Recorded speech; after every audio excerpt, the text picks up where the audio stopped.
Dalet. On est Perek Aleph, Perek Avot, Mishnah, Yud Dalet. Hu Haya Omer. Qui donc? Hillel Azaken, Alav Shalom. Hu Haya Omer, Im en ani li, mi li. וכשאני לעצמי, מה אני? ואם לא עכשיו, מתי? אם אין אני לי, מי לי? Si, dit le Rambam, אם לא יהיה אני בעצמי המעורר נפשי למעלה, מי יעירה? Si c'est pas l'homme lui-même qui s'éveille, מעורר נפשי, qui éveille sa neshama en disant qu'est-ce que je fais, quel est mon chemin, pourquoi je perds du temps, quelle est la qualité de ma tfila, de mes brachot, de mon limoud, quels sont mes spekim, qu'est-ce que j'ai appris, qu'est-ce que je connais. Ça s'appelle se réveiller. Se réveiller. אם לא אהיה אני בעצמי המעורר נפשי, par l'étude du Moussa, c'est ça qui réveille. Le Moussa, on a dit, c'est le bâton. Si quelqu'un il s'endort, comme ça il va pour s'endormir, je viens par derrière avec un bâton. Un bâton, pas, et c'est pas besoin qu'il fasse mal. Pas une batte de baseball. Tu lui casses les côtes. C'est pas besoin. Tu viens avec un roseau. Comme ça. Bon, fin, bien rigide. Comme ça. Boum! Oui. Il est réveillé. Combien de temps? Je sais pas. Mais il est réveillé à 100%. Il saute. C'est Moussa. Moussa, c'est un coup. Moussa, c'est le bâton. Pas le bâton qui nous assomme. Le bâton qui nous assomme. Après, on est par terre, on peut se lever. C'est pour ça qu'il faut faire attention quel Moussa on étudie. Comment on étudie le Moussa? On va étudier le Moussa. Ça, c'est une batte de baseball, ça. Tu l'as mis comme ça dans le dos, et tu l'as cassé toutes les côtes. Il est par terre. Un homme peut se mettre par terre à cause de ça. Il pas ça. L'horaire est atmi, trouver chacun les motifs, les arguments qui font qu'il se réveille, qu'il se prend en main. Ça le Moussa.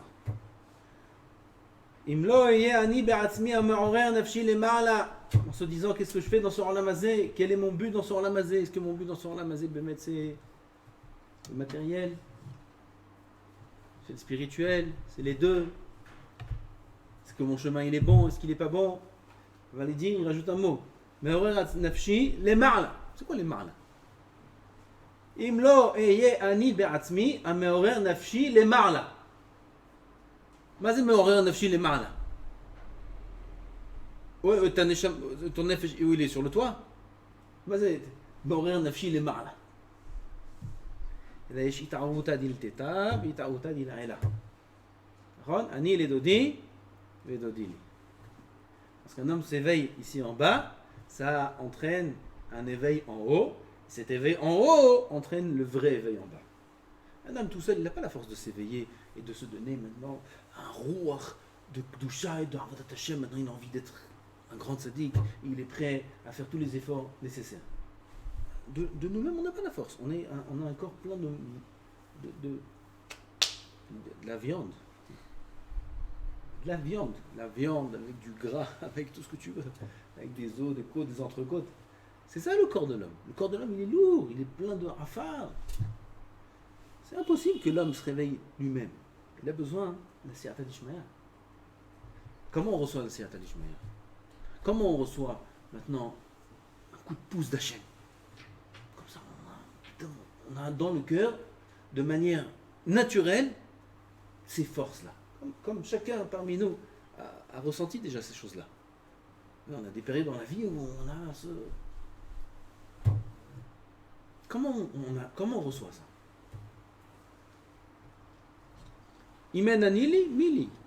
Si tu ne te prends pas en main, tu peux oublier. Maintenant, quand on se prend en main, ça va faire qu'entraîner l'éveil en haut. Tout seul, on n'est pas capable. Pitrouli petar kechudo shel machat, eftach lahem petar ki pitro shel ulam. Nous, on doit juste ouvrir la petite ouverture. Plus que ça, on ne peut pas. On ne peut pas. On doit juste montrer la volonté. Le moussar, c'est ce qui va nous faire éveiller au petar kechudo shel machat. Quand on va étudier maintenant un point important dans le moussar, quand on va voir combien la gava c'est grave, quand on va voir combien la prichout c'est bon, combien la kedusha c'est important, alors ça va donner l'envie. Cette envie-là va nous faire qu'on va demander à Hachem, on va dire, bon Dieu, donne-moi le mérite d'avoir cette mahala. On va se lever le lendemain un peu plus tôt à la tfila, on va se préparer plus, il va aller au mikvé, il va faire un peu plus les kavanot, etc. Ça c'est le petit petar kechudo shel machat. Qu'est-ce que tu as fait? On n'a pas fait grand-chose. On a fait comme Abraham, Israël, Jacob. On a fait comme ça. Cet éveil en bas va entraîner un éveil en haut. Un éveil en haut. Cet éveil en haut va déverser sur nous un shefa, de kdusha, de tahara, d'envie d'avancer beaucoup plus que ce qu'on croit qu'on est capable d'avancer. Beaucoup plus.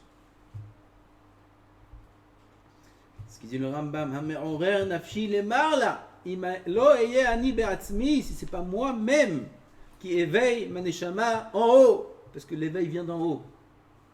Mi yaira, qui c'est qui va la réveiller? Qui c'est qui va venir, va te donner comme ça, cadeau, le olam haba? Il y a déjà quelqu'un qui est venu, il t'a donné un cadeau, une maison, cadeau. Akasha, tu sais, j'ai une villa. Je n'ai rien à faire avec, je te l'offre.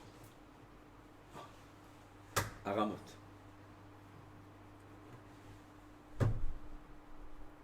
C'est arrivé déjà une fois, une chose pareille? Non, jamais. Jamais. Même des choses moins que ça. Même moins que ça. Même 10 000 shekels. Il vient quelqu'un, tu sais, tu me plais. Voilà, c'est pour toi. On a déjà une chose pareille? Non. Et pourquoi on est sûr que le Olam Haba, ce sera comme ça? Voilà. Tu me plais, t'es mignon, rentre en Olam Haba. Pourquoi ça, oui? Des choses beaucoup moins que ça. Akadosh Baruch Hu nous montre dans ce monde combien il faut peiner pour avoir une maison. Mais c'est l'entreprise de la vie d'un homme, c'est acheter une maison. Et les prêts, les crédits, sur 30 ans, toute la vie, tu achètes une maison, tu fais un chidour pour la vie avec Banque Leumi. La merde, toute la vie, c'est quoi?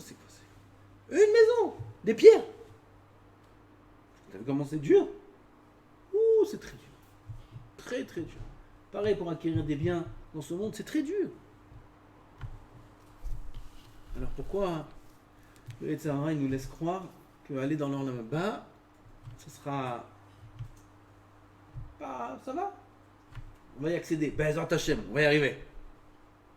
Be'ezrat Hashem, on va y arriver. Tu dis Be'ezrat Hashem sur des choses matérielles comme ça, ah Be'ezrat Hashem, j'aurai. Je sais très bien que tu auras. Si tu ne travailles pas, si tu n'es pas avocat, si tu ne gagnes pas tant par mois, tu sais très bien que tu n'auras pas. D'accord? Oui, à pourquoi l'Olam Haba, oui. Pas dire que non. Personne ne va venir te donner l'Olam Haba. Personne ne va nous donner accès. Personne ne va nous donner le passeport pour entrer là-bas. Personne. On doit se le faire tout seul. Avec l'aide d'Hachem. On doit se prendre en main. On doit se prendre en main. Chez Eli Me'orer Mehmout, dit le Rambam, j'ai personne qui m'éveille de l'extérieur. Personne. Même le plus grand cours du monde, même le meilleur rave du monde, on a vu, c'était incroyable, on a passé un moment, on a quel rave, quel gdoucha, je travaille le lendemain, c'est fini. C'est fini. Alors, regarde, Néa, plus que Néa, il a de Kippour. Il y a un éveil plus que la Néa, il a dans l'année. Il y a un moment où dans l'année, on est plus franc avec Hachem et proche d'Hachem qu'à la Néa, il a de Yom Kippour. Il n'y a pas. Et regarde 2 heures après. Bon, Hachem, bien, mais c'est pas pareil. Le lendemain, Kol Sheken. Chol HaMoed Sukkot, c'est fini. כמו שביארנו בפרק שני. ואחר שברשותי להטות נפשי לאיזה צד שארצה, après qu'Hachem a donné dans la possibilité de l'homme de choisir ses actions du côté qu'il désire, ça veut dire qu'il a le libre arbitre. C'est moi qui choisis ou faire le bien ou faire le mal, c'est à 100% entre nos mains. איזה מעשה עשיתי מן המעשים הטובים, כאילו היה מחסר עצמו ואומר מה אני? כלומר, מה בא ממני ואינני שלם? Ça c'est la suite. On va voir ce qu'il dit רבנו יונה. אם לא הוכיח עצמי ואזדרז במצוות, מי לי להוכיחני ולזרזני? כי התעוררות אחרים טוב הוא לפי שעה. L'éveil qui est entraîné par les autres, il est valable momentanément. Ça passe. Comme on a dit, j'écoute un bon shiur, j'ai vu un grand rave, j'ai reçu une grande bracha. Ça éveille, ça donne envie. C'est vrai, c'est bien. L'année, il a. C'est un éveil extérieur, ça. Aval, c'est momentané, c'est passager. Aval, כשיתעורר אדם מעצמו בכל יום ובכל שעה, chaque jour, chaque instant, comme dit Shlomo HaMelech בכל עת, יהיו בגדיך לבנים. Chaque instant, bechol, ait, yud, gadecha, levanim, chaque instant, tes vêtements soient blancs. Les vêtements soient blancs. Et si je ne porte pas du blanc? C'est quoi les vêtements soient blancs? Vous avez compris, les vêtements, c'est la neshama. Pourquoi ça s'appelle les vêtements? Parce que dans le Olam Haba, on a un vêtement, on est habillé aussi. On n'est pas tout nu, il dit, Sha'ar Kedusha, on a ce qu'on appelle Chalouka des Rabbanan. On a un vêtement, le vêtement des Chachamim. Chalouka des Rabbanan, ça s'appelle. De quoi il est fait? De nos actions dans ce monde. Ce vêtement-là, il faut qu'il soit blanc. Parce que tu vas arriver dans l'Olam Haba, dans l'Olam Hazé, on a honte quand on n'est pas propre. D'accord? On a honte. Quand un trou est déchiré. C'est le mariage. Tu veux un mariage ce soir? C'est toi le khatan. Là, c'est impossible. Impossible, je peux pas aller comme ça. Une grande tâche comme ça. Il a bu un verre de vin, il a fait Chaim le Khatan. Hop, tout le vin comme ça.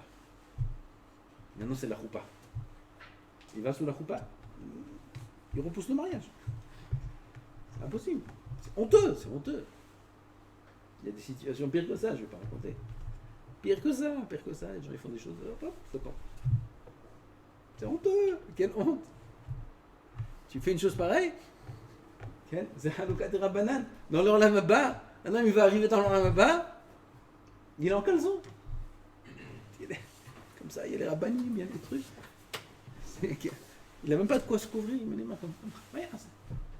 Comme ça, il dit, Sha'ar Kedusha, ça s'appelle Chalouka des Rabbanan.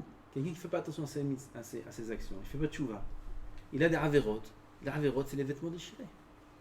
C'est des vêtements, même plus que déchirés, manquants, il n'y a même pas de vêtements.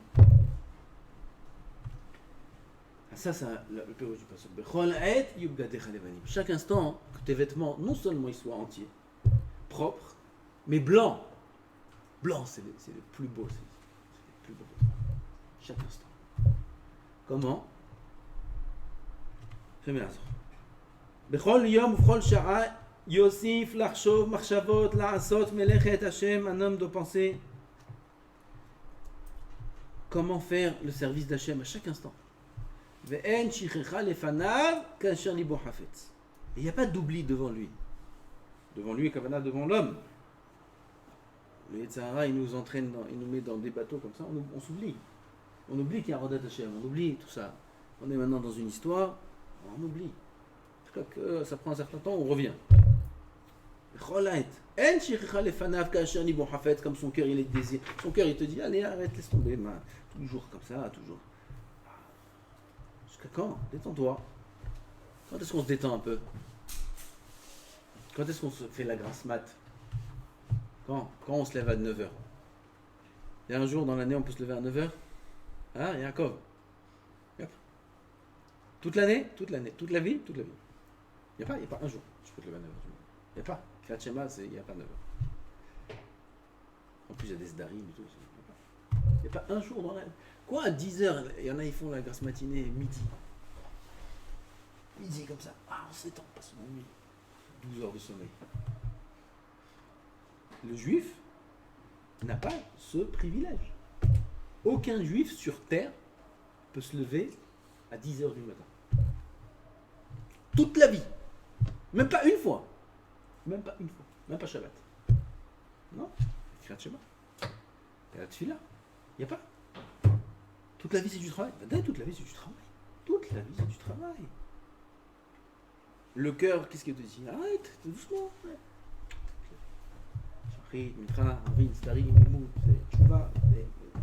Toute la vie. Pourquoi c'est comme ça? Pourquoi? Tu peux pas un peu profiter de la vie? Ah, t'as pas compris c'est quoi la vie? T'as cru que la vie, ça a un but en soi ici. Comme ça on croit. On croit que la vie dans ce monde, alors c'est un inyan en soi, un but en soi, de vivre aussi dans ce monde. On vit dans ce monde et dans le monde futur. Dans ce monde aussi. Alors on n'a pas compris c'est quoi la vie. Dans ce monde, il n'y a pas de vie. Ce monde, c'est qu'une préparation à la vie. Il n'y a pas de vie ici. Comme le fameux machin du Chafetz Chaim, quelqu'un qui va s'installer sur le quai du train. On attend le train. Quelqu'un peut concevoir, on dit, que le quai, où il y a le banc, et on attend le train, c'est un but en soi, où là-bas il faut s'installer. Profiter, autant un banc en mousse. Mousse avec un café. Quelqu'un qui boit un café sur le quai. Il y a le café du quai peut-être. Ah bah, t'attends pas le train. Quand t'attends le train, il n'y a pas un café. Il n'y a pas un thé. Il n'y a pas une table, il n'y a pas une chaise, il n'y a pas une voiture, il n'y a rien. Pourquoi? Parce qu'on attend quelque chose. C'est pas là. Là, il n'y a rien qui se passe. La vie, c'est ça. Dans ce monde, il n'y a rien. Il n'y a rien. Les médecins, ils nous embrouillent. Mais il n'y a rien dans ce monde. Ce monde n'a aucun but en soi. Aucun. Alors, on l'a mazé, Domé les prosdor. On l'a mazé, c'est Erev Shabbat. On l'a mazé, c'est celui qui va. L'ayam, tous les méchalim qui ont dit Chazal dans toutes sortes d'endroits, qui ont comparé le Olamazé par rapport au Olam Haba comme quelque chose d'éphémère, de passager, et aucun but en soi. Celui qui comprend ça, comprend que la dame, la Ramalioulad, on est venu dans ce monde pour travailler. D'ailleurs, pour travailler, il faut préparer le Olam Haba. Il faut préparer le Olam Haba. Venir avec des valises pleines. Et alors là, celui qui voit comme ça la vie, ça devient agréable. Ce qu'il dit, Issachar, Chamor Garem, Vayar Menucha Kitov, Vayit Shirmou Lizbor. La Menucha dans le Olam Haba, elle est bonne. Alors dans le Olam Hazé, ça donne envie de travailler. Quand un homme sait qu'il va recevoir à la fin de la journée une très grande paye, comment il travaille? Même si le travail est très dur. Comment il travaille? Il travaille de toutes ses forces, il travaille. 1000 euros par jour. Bah, les yeux, ils s'ouvrent, hein, qu'on a dit. C'est même pas vrai. Personne ne va recevoir 1000 euros. Ah ben, quand on entend ça, ça fait du bien. 1000 euros par jour? 1000 euros par jour. Qu'est-ce que tu es prêt à faire? Tout ce que tu veux. Tout ce que tu veux. Tout, même ça. Ouais. 2000. Et 2000, c'est bon? Ouais, 2000, c'est ça. Ce que tu veux, jusqu'à la mort. Le deuil. Un grand salaire comme ça, madame, il est prêt. Il est prêt à tout faire. Et il le fait avec paresse. Bah, ça me saoule, il va prendre les sacs comme ça, on est marre. Comme ça, il fait. Celui qui travaille pour 2000 euros à la journée. Comme ça, il va travailler. Prends les sacs. Ouais. Comme ça, c'est sûr, demain aussi, il va me donner. Demain, pareil, il va travailler. Toutes ses forces, il va travailler. Pas de problème, jour et nuit même. 4000, 24 heures. Vadaï. Pourquoi tu travailles dur? Parce que t'as vu combien je suis payé? T'as vu combien je suis payé? Ah ben, ce même travail-là, tu lui donnes 50 euros. Et il est obligé de le faire. Mais Rek, il va râler. Il va maudire. Il va maudire le jour où il est né. Il est marre. On est marre. C'est quoi cette vie? C'est quoi ça? Toujours comme ça. Pareil, ceux qui ont parlé comme ça sur la Torah, sur les mitzvot. Ouais, ça me saoule. Ouais, ça me saoule. Ouais, bien. Le limoud. Ouais, Shiva. Ouais, le Bet Midrash. Ouais, encore Shabbat. Encore Zé. Tu sais pas combien t'es payé. C'est pour ça que tu râles. Eh bien, mais tu sais, c'est ce que tu seras payé. Que tu saches. Si tu râles, c'est ce qu'on va te payer. Quelqu'un qui est conscient de ce qu'il est payé. Matana Gdola Yeshli Bevet Gnazai. Shabbat Shema. J'ai un cadeau immense dans mes trésors, dans les trésors d'Hachem. Oui, Hachem, c'est le plus riche du monde. L'univers est à lui. Et il a un trésor, il a un coffre-fort. Et dans ce coffre-fort, il y a des choses qui sont très chères. Et parmi ces choses qui sont très chères, il y a une chose la plus chère. C'est quoi? Shabbat. Ner Todi Alemne Israël. Dit à Moshe, va leur dire à Israël, Shabbat. C'est quoi Shmirat Shabbat? C'est notre Nimlo Nachala, Blimetzarim, et ça. Comme un homme, il doit être comme un fou quand il joue. Heureux l'Ishmor Shabbat. Pourquoi? C'est quoi le salaire de Shabbat? Un mot de Torah. Toutes les mitzvot, le monde entier a été créé pour lui. Kadosh Baruch Hu a fait une condition que le monde entier, qu'il existe pour lui qui va étudier la Torah. Celui qui dit la Torah, même seul, Kadosh Baruch Hu, il est là devant lui. Et il écoute. Comme les Mishnayot disent dans la suite. Ah, c'est Torah? Tu sais combien t'es payé pour un mot de Torah? Qui c'est qui maintenant il va étudier ça, ou pas étudier, ou négliger, ou que quelqu'un qui ne sait pas combien il est payé? Et c'est lui qui va se fixer son salaire. Parce qu'on décide nous-mêmes combien on va être payé. Nous-mêmes on décide. Si tu considères que c'est très cher comme salaire, ben c'est ce que tu seras payé. Sinon, ben non. C'est bataille. C'est pour ça qu'un homme doit s'éveiller constamment, chaque jour, chaque instant, même s'il y a des dérapages, des petits détours, ça arrive, c'est un rail très fort. Il va se remettre sur les rails, vite, tout de suite. Se remettre sur les rails, comprendre qu'on est dans l'Olam Hazé. Pas beaucoup de temps. La vie est courte. Il faut prendre beaucoup de Torah, beaucoup de bagages, beaucoup de tchouva, beaucoup de Maasim Tovim pour Bezrat Hashem, après 120 ans, commencer la vraie vie dans l'Olam Haba. Hashem Zakeni Baruch Adonai Olam. Amen.